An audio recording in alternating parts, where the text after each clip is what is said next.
in 1968, went to Vietnam and was Wow. put in a Charlie company.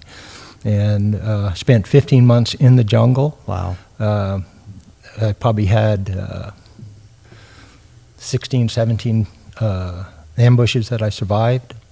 We actually had 2 presidential citations while we were there for some valor that we did. So all that experience really led me to really think at a young age, why do these things happen and why do we feel the way we do? Meaning, here's a 19-year-old kid that went from a high school having fun and games, and to be blunt, walk out and you kill people. I mean, that's what we do. That's what the soldiers are supposed to do. And so I saw extremely brave people. I saw, just for an example, we got ambushed by 2 machine guns. And the sergeant that was there, Usted, which, just a background on Usted was a Hell's Angel. Oh, wow. Nicest guy you'd ever want to know. Huh. He did everything. He was a smoking brave man. Anyway, he's the closest to the ambush. He picks up 2 grenades, charges the ambush. They see him. They literally cut him in half, but he held on to the grenades and fell over onto the machine gun and the two guys, the gooks that were there, and he blew himself up too. He didn't have to do that. And so there's so many records and I speak only for the 173rd because that's the unit I was in. I can't speak for the rest. I know all guys are brave. Sure. But I'm just saying I saw those events and many, many more events like that.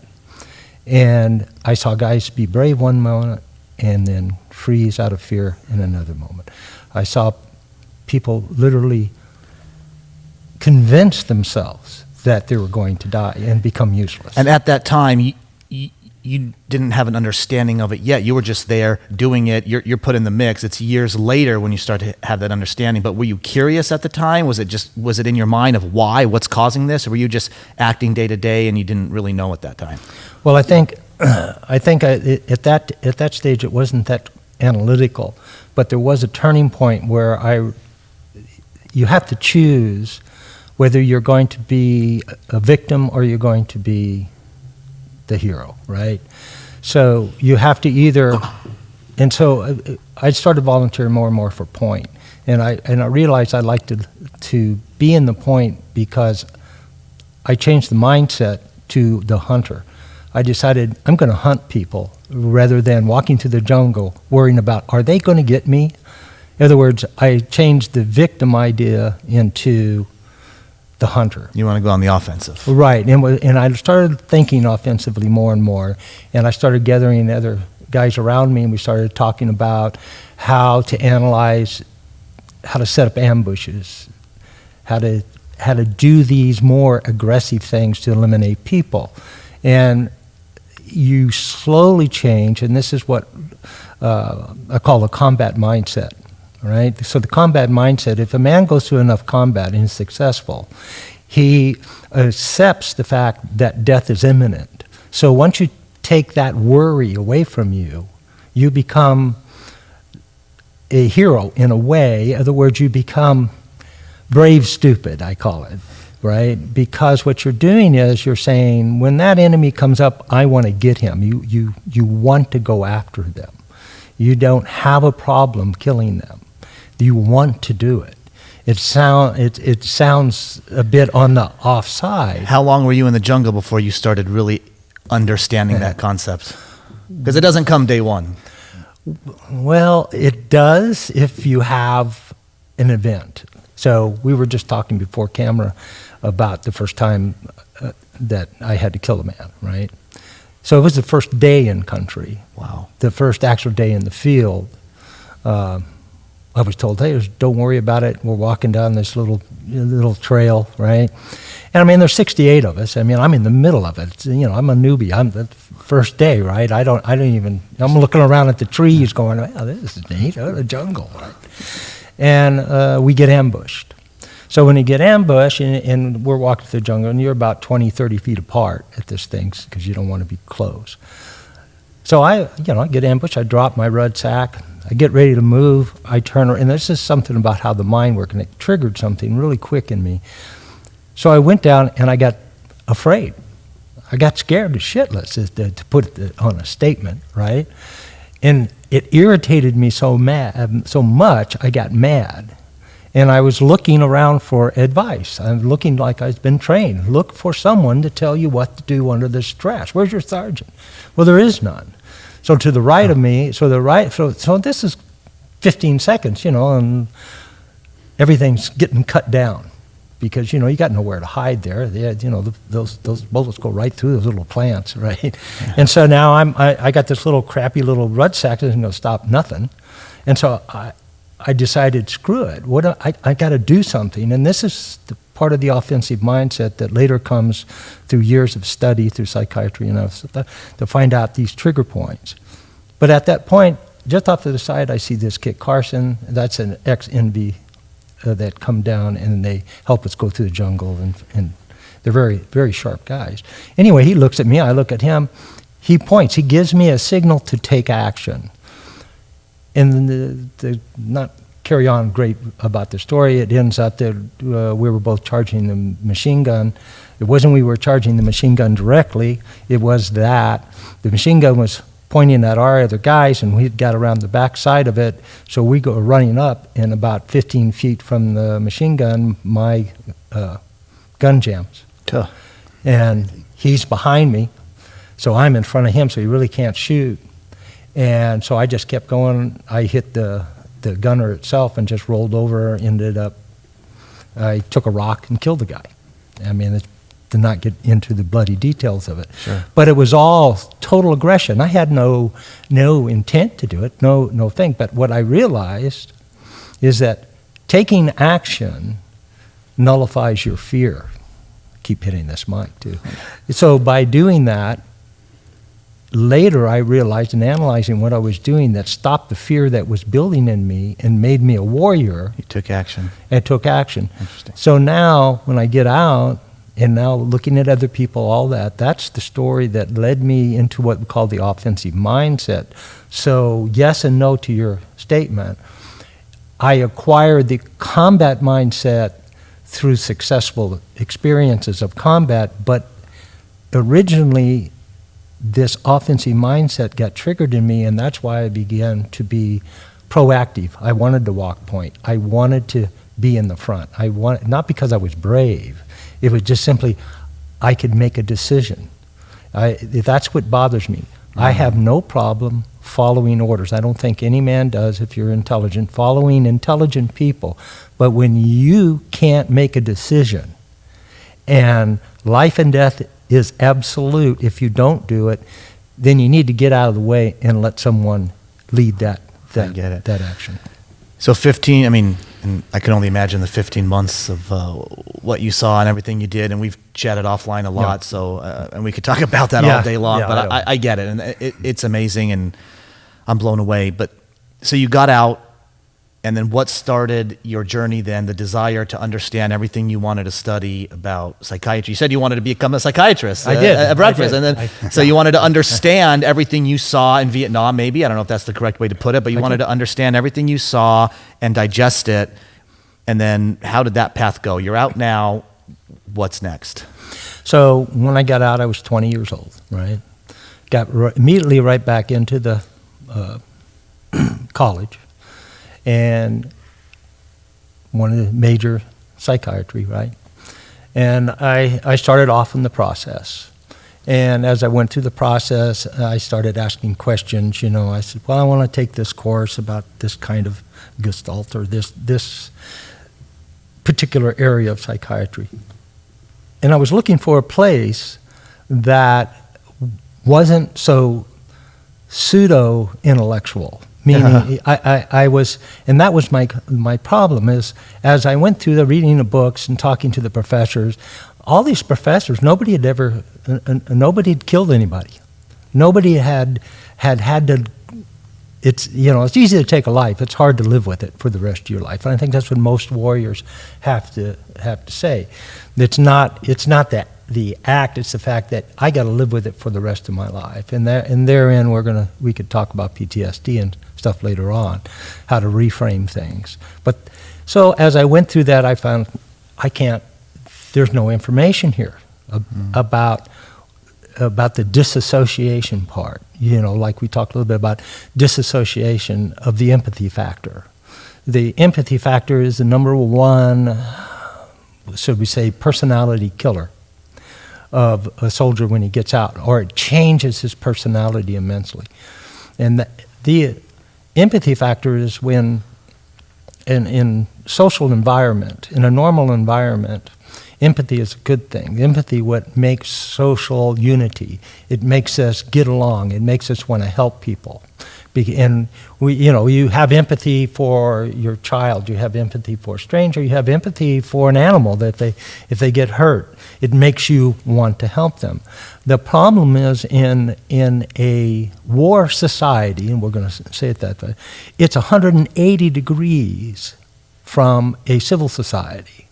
And people don't really realize it. Civilian people don't realize it, and even military people kind of convolute the two together. They don't really work together. If you do, you trigger memories and empathy factors that cause you to feel guilty or to react in a negative way. And so it took years and years for me to go through the psychiatry. I didn't become a psychiatrist. I didn't get a degree in that because I was looking for those factors of how a person can control fear. It wasn't just the empathy, it was the fear base. Now, when I say fear, I'm not talking to us about the fact that, oh my God, the car's coming at me, I'm going to die. That's one stage of fear. But when I say fear, I'm talking about doubt, hesitations, questioning yourself. You get up in the morning and you say, I got to pay this bill. It's a simple thing. I got to pay this bill. Oh God, I don't know if I should pay that bill.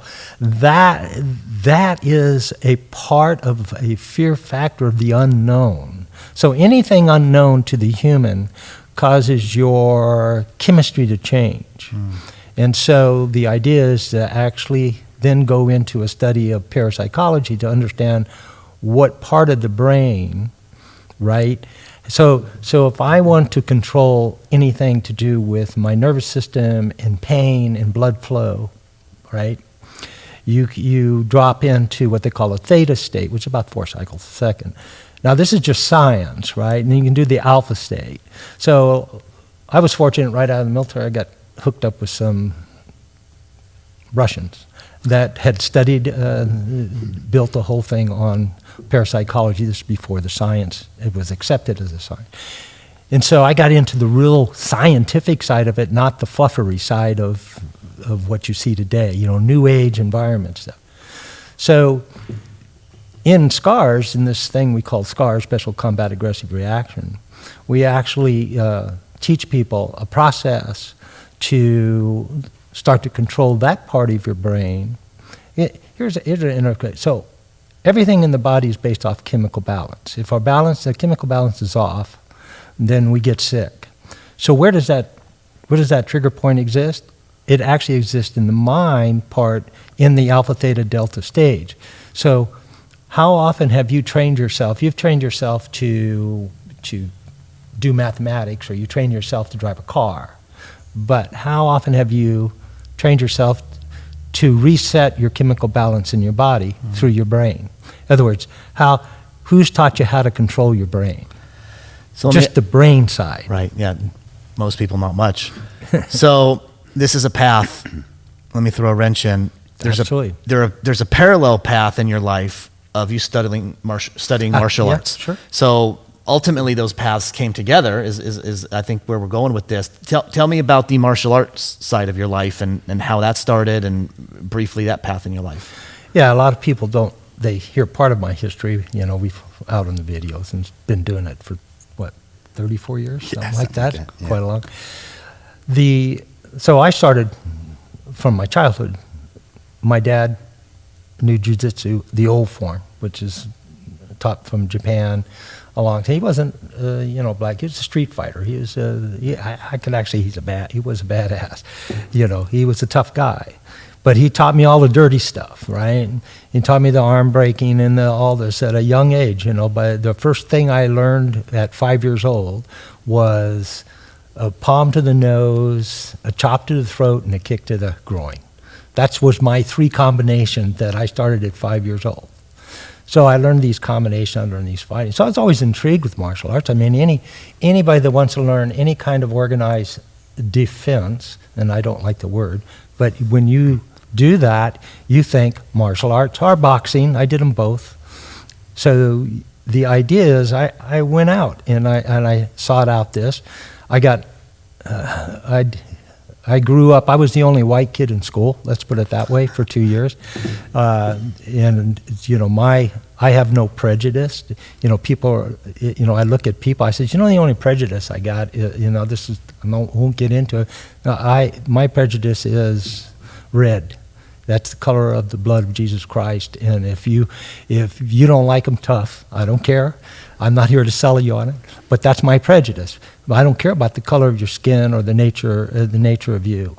All men and all humans are created equal. Now, how their brain works and how their personalities develop, that's what I was interested in. Right. So when it gets to the martial arts, I did the martial arts. And then I got out and I said, okay, I've unfortunately had to kill people with my hands. So why would I need to go to the martial arts, right? I mean, I already proved to myself I'm a quote badass. Well, I never thought I was a badass. Trust me, I'm not a big man. I'm not built to be a fighter, right? So I looked at that and I said, I'm going to go out and try to find the best in the world. I got to refine myself. Martial arts. Martial arts way. You're talking about it, but what was that kind of more of a hobby, or were you already at that stage trying to marry the two worlds that you lived in, from the psychology and the study of the human aspect and martial arts, or was one more of a hobby? Well, it grew. They kind of grew together. I did it right out of the military. Kind of went back to people I knew, Gotcha. And then I went to different forms. They call them styles, and then I started analyzing it. And then by studying more advanced physics and geometry in college, I realized, look, this doesn't make any sense. You got people that go to a martial arts world and they say, I'm going to learn this style. And they learn this style and then they get another style and another style. And they're always looking for that ultimate system. So after analyzing both the soft and hard, the Chinese, the Japanese, the Korean, the Hawaiian, the Filipino, which I actually like the Filipino stuff too, and Okinawan, and all these different styles. I looked at all this different aspect, and I said, okay, where's the science? I'm not going to spend 20 years saying, ooh, I'm a master, and then find out that some guy with a knife or a gun can take me out because I wasn't trained. My art doesn't handle that. So that's where the marrying came in of geometry, human movement. So I found a process that I coined as Peterson's dominant process systems. That's about 35,000 hours of research I did from 1968 up to about 1987. And after that, I said, that's it. This is the science of human movement. The science of how humans can take their body and do anything with it that they need to. They can handle a gun, knife, club, multiple fights. And then I took it to the government. In that, that's how I basically got invited to go talk to a group of Navy SEALs. And after I've already refined the science, refined the thing. And so I needed to prove this stuff. I needed two things. I needed to get, since I didn't get a psych degree, I couldn't go to the military and say, look, I want to sell you on a process of totally eradicating fear from the human mind. And let me stop you right there, because you keep going. You said science 30 seconds ago. Yeah. So from a high level, maybe the top three: science of the human body, because we talked a lot about that. The science of eradicating fear in your system. Right. All the science around, am I on the right track? Right. Okay. Yeah, everything has, for instance, when a person moves, there's a set of triangles that develop in the bone structure of the body, and there's a thing called the tendon lock. And when you, every joint creates a triangle, and there's a certain specific absolute triangle that it's pretty phenomenal how the body is made. It becomes extremely strong. So if you don't know these triangle locks and you Gotcha. don't know these certain things, then you are taught lessons. That's what martial arts is. And then you go out and try to apply them, and guess what happens? They fail. So how was the reception when you took this to the military? Well, it was when I walked in the door, it was an interesting reception. So the first guy I met was Lieutenant Commander Erskine, and he's a decorated Navy SEAL. And Sorry to interrupt. Yeah. Where in the time frame is this? What year is this around now? Where are we? 1988, something like that. 87 maybe. Yeah, 87, 88? Okay. somewhere. So you walk in there, you're about to present 35,000 hours of science. Well, actually, I had Or 35,000. 35,000 hours of studying science in this application. Right. It's actually that is the quote. We wouldn't even call it secret. In other words, the science and how I formulate things is mine.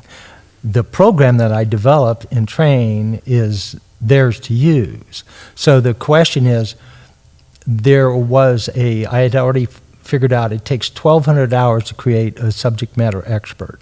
In other words, in total human control. That, when I say that, it's just not hand to hand. That's using guns and knives and clubs and driving and jumping and handling people in planes and handling people in half tracks and handling multiple incursions. Anything to do with it, from tactics to actual physical application of close quarters combat. So this whole thing was to find people that could be subject matter experts. Gotcha. So I could deliver it to the government and say, here you go, I'm gone. Now, I didn't mean to interrupt. I got you off track. How was the reception? Because you initially took this your first time here in front of the lieutenant commander, and go. I want a good one. Yeah. Well, the way it worked out is he basically said, I'm done learning all this martial arts shit. We've had it done for 20 years since I've been here. He says, I've heard about it. There are people trying it. And I didn't even put my hand out yet. And so I said, good. I'm not here to teach the martial arts shit. I'm here to teach you pure combat, lethal combat application. And he kind of looked at me and says, okay, show me. And I said, all right, get a knife. So we got a K-bar. I said, stick it in my throat, hold it to my throat, and I'm going to show you that it's impossible for you to stab me. Well, now that big eyes go green, and now I said, get a medic. I mean, the worst you're going to do is what? Cut me, right? It's a tongue shot. It's not going to kill me. So, okay, fine. I mean, these guys are hard chargers. Right. I mean, this is behind the door. This isn't out in the public. I mean, this is an interview. You got to look at it this way. They're not going to, in the stage that I was being offered, they're not going to say, oh, let's just let the guy try it out and train, 1,000 guys and then find out it's crap, right? So anyway, I said, here you go, stick it in there. And so I showed him this move. And he went to do it, and it didn't work. He didn't. So he gets even angry. So 5 times I let him stick the knife in my throat, and 5 times I pushed him away, and he goes, what are you doing? And I said, so now I'm going to show you the science. So this whole thing is about the geometry of human movement in vectors. And he goes, what do you mean? So I slowed it down, put it down in there, and I said, okay, now that you know the reason, you and your buddy do it. So now I take, in less than, I'd say, 3 minutes, you take somebody that knows nothing, and you stick a lethal weapon, and you say, it's impossible for you to use that lethal weapon against you. So now they're doing it to each other. So I wasn't there, but what they said is that they walked into the admiral that part and then told the admiral, I'm going to stick this in my throat. And all of a sudden, they said, who is this guy? And so from that point, they said to me, all right, well, I'll tell you what, we have to test this. So would you be willing to come down, and for 3 months, we would like you to offer an open course, and we'll send guys in to see if you know what you're talking about. So for 3 months, I had guys coming in wanting to kick my ass to Prove you wrong. To prove me wrong. And you know, I never lost my temper. I never did anything because I just used my temper. I'm not there to show people how good I am. That's nonsense. I'm there to make them good. So you passed the first sniff test. Oh, yeah. Then they said, come in, we're going to send a bunch of guys in, train them, let's see this in real life, or let's see the results. Right. And then what was after that? Well, then there was a request for buds. Now, I was just training the SEAL side. And so I didn't really want to train buds. You know, I mean, I wasn't there to train recruits in that respect because I felt I didn't need to, right? I just wanted to train guys to be lethal. So, and they'd already, you know, once you get into the teams, you know, you kind of been already vetted, right? So I knew who I was dealing with. Well, anyway, they asked me about 5 times, would you bid on the buds thing? Would you bid on the buds thing? And so the bottom line is they started telling me who they were going to get in buds to kind of promote, you know, it was kind of a sell gimmick, right? Hey, get in the SEALs and learn how to protect yourself. You know, man with no weapon, right? You're just all empty hands. I'm a deadly soldier, right? Yeah. And so once I find out, I says, I don't want to do that because once they go through buds, they're going to have this training that's incorrect. And by the time they get to the SEALs, I'm going to have to reassociate all this, and especially on the offensive mindset part. So anyway, I bid on it. I won the bid. And it took, basically, I built a whole program to train in buds. Wow. I'd lasted about 9 years there developing the program, and then developed a force multiplier. You know, it got into a subject matter expert school, trained a trainer. At one time, 1 in 10 Navy SEALs was a subject matter expert, went through a 300-hour hand-to-weapon course that I developed. And that my job was, my original job, to go back, was we're just going to show these guys some basics.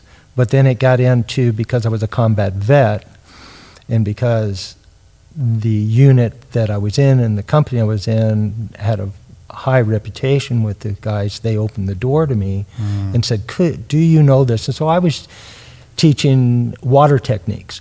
It used to be a joke, you know, go into the water and, you know, do knife fighting in the water. They used to laugh about it until I came along, right? And then I took a team out and I says, look, you guys know how to swim. I'm just a 47-year-old guy, right?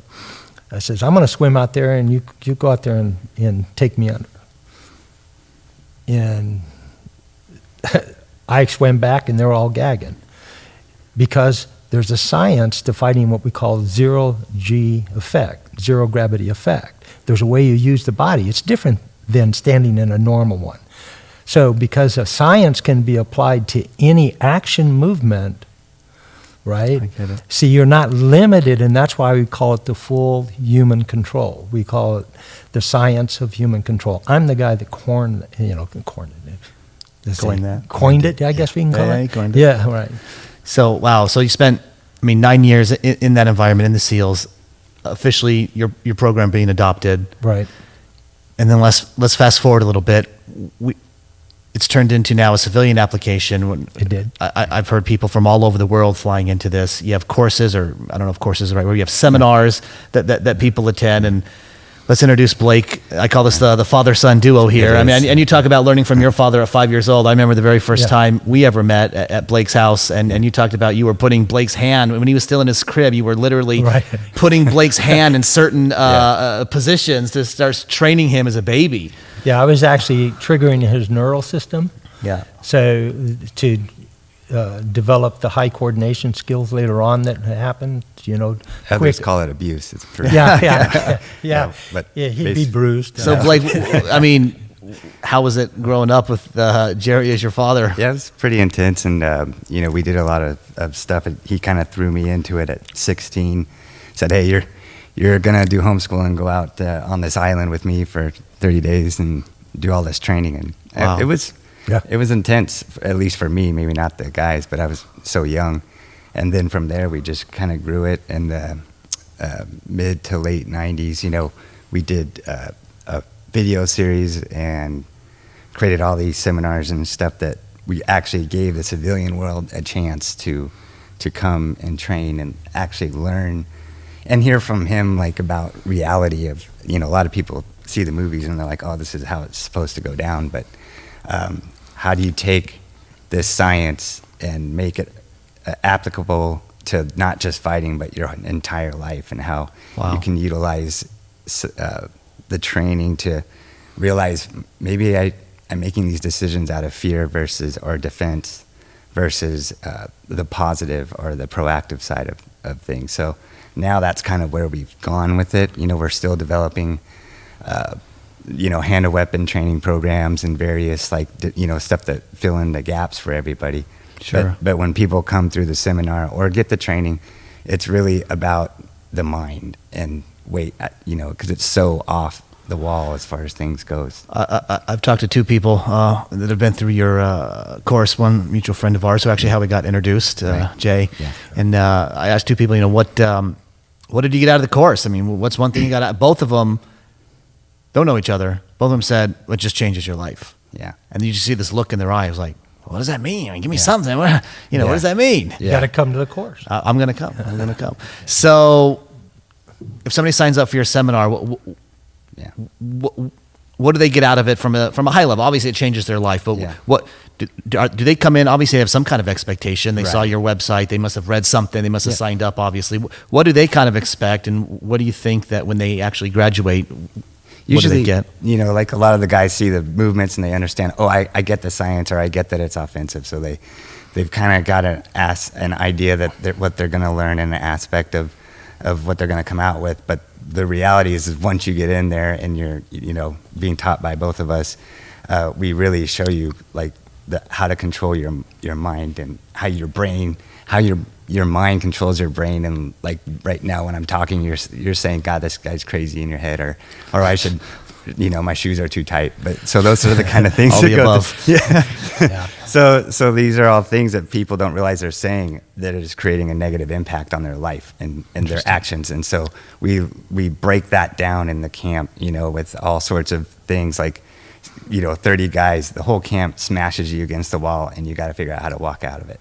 So And you're doing that in the course. I mean, you're getting smashed. Yeah, and then it's you not got a and it's game. science. You're getting thrown, and But it's science, and so, like, you say, look, all you have to do is put your hand out this way and do that, and you'll walk right through the whole crowd. Interesting. And so, but fear kicks in those types of situations in the real world, and you realize, oh man, I feel the 3,000 pounds of body weight. I can't move, you know, and chaos sets in the mind. And so we're putting you in that environment without getting hurt, and then showing you, hey, you're just lying to yourself, because you can get out of it, you know. And so, are there levels of this? Yeah. What does that mean? Well, I'll go inject ahead. on a level thing here. One of the misnomers of science, and it's going on the old Thomas Dewey theory of advanced education, right? Repetitive learning skills. So that's a misnomer. I use a thing called gestalting. The human mind can assimilate over 800 words a second and know all of it. Think about that for a second. For a second, just had a. So why is it that it takes so long for people to learn things? Because you're being inputted incorrectly. So I'm the only guy that's ever do it. I take the thing called gestalting, which is an old German psychiatrist, right? And basically, I kind of modify it a little bit. And what I do is I saturate your mind. We give you lesson after lesson, information after information. We don't want you to memorize. That's what we say, right? Don't memorize anything that we're going to teach you. That's not necessary. What you want to do is learn the science. It's like everybody can count to 1,000,000, but nobody ever does it. Why is that? Because it takes too long, but you know how. Why do you know how? Because you follow a certain science. So the idea is to take the complication or the lie that somehow humans are so complicated, you should fear all the things that they should do because you can never predict what another man's going to do. Well, the truth of the matter is there is a constant. It's a science, and it's something we keep off the side, but there's a science, there's a constant that we look at. As scientists, we look at the human in a state of movement, whatever they're doing. It doesn't matter what you're doing, whether it's in business or not. There's a certain science of how you're going to think and what's your process. And it's constant. It doesn't ever change. You change, right? They change. We get all these different, quote, personalities, but underlining that, where it all counts, is this constant that exists that makes us the most powerful creature that ever walked the face of the earth. But because we don't teach people how to access it early in life, we get guys that come to us at, 40, 30, 50, even, 70? 60, 70. Right? We actually had a guy, 80 years old, come in and told me he was an old farmer out of hard leather guy. He was 80, he said he was 65. Well, he looked like it. He did. And he beat up everybody. He's just a leathery old guy, tough guy. Yeah. So to that point, is there a profile of the students you have come through your course? No, it's really hard Everybody? to say. I mean, it's all walks of life, and you'd be surprised at who. And that's kind of like the military. You know, you teammate or whatever is like Everybody. Completely. You're not sure what he would really do, and then he impresses you, and so that's kind of how the whole camp is. Have you seen an underlying theme of why people sign up and come to the course? What motivates people to come? Yeah, I mean, it all really does come back to that fear thing, as far as, and maybe it's an attraction to like the lessons and the science, like I said earlier, but it's overwhelmingly ends up being the fear process, So what do the next 1 or 2 years look like for you, Blake, and the course? You just charging ahead, keep putting on these seminars? Keep moving forward and maybe developing some new stuff to help with just focus on that fear elimination. We actually started, if I can interject, Yeah. about, 2004. Wasn't it 2004 when we did the order? Yeah. Right. So prior to the order, we were putting on seminars. We'd put out a seminar to civilian world and say, look, we'll offer you, you want to learn like the Navy SEALs learn. So what's the difference between what we teach the military and what we teach civilians? The difference is, so here's an idea, a quick concept. So under a direct threat, you have to move to save your life. You either pull the trigger, you shoot one bullet, you hit the guy in the head, he's dead. That's the idea. You don't want him to do it anymore. You don't want him to shoot back, right? So you try to get better and better at certain things. So there's a combat principle of what we call hand-to-weapon training, which means we want to teach a person to eliminate a life within 3 moves. If he's in contact, he has 3 moves to do, and that guy has to be dead. That's with your empty hand. Then you could have it with and you could have a gun in your hand. It doesn't matter. But we evolve that into what we call what we call pre-deployment training for Navy SEALs themselves. But on a learning cycle like the BUDS guys, we would break it down into what we call a 5-set moves. In other words, you got 5 moves to do, and then you take the guy's life. So why do we do that? Because in the 5 sets, there's many choices to do where you don't kill the person. You just knock him out. You knock his air out. You put him on the ground. You break his So the term you've said before, a little less lethal. Yeah. Yes, yeah, it's a little less lethal, but they still learn it. Right. So when we teach civilians, we bring it into that 5 to 6 move range, so it gives us more time to train the civilian how to make choices. Do I need to hurt this person a whole lot, or do I, like I'm in a carjacking situation, so I'm sitting in a car, right? So a guy gets in with a gun and points a gun at me.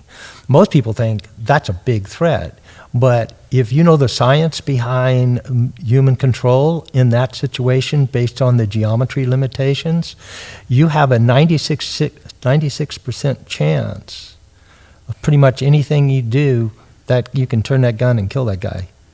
I mean, that's how high it is if you know the science. So why wouldn't you do something to protect yourself? Right. But see, your fear says, oh my God, this guy's going to kill me. Well, if you believe he's going to kill you, then what are the chances of you actually doing something rational at that point? You're too much fear. Yeah. So we train your brain how not to click over on that side. Well, Blake, I know you guys are heavy online. I see your stuff. Where can people find you and learn more about this? Basically at scars.com. We're probably one of the first websites out there that we're lucky enough to get that acronym. Awesome. So it's pretty simple, straightforward. Well, it's been an absolute pleasure to have you guys on the show. I can't wait to attend the course. Just let me know when the next one is. All right. Yeah, Sounds good. we want to see you all bruised up. Yeah, you'll throw me around for sure. Thanks, man. Appreciate you. Thanks, All guys. right. Thanks for Thank coming you. on. All right.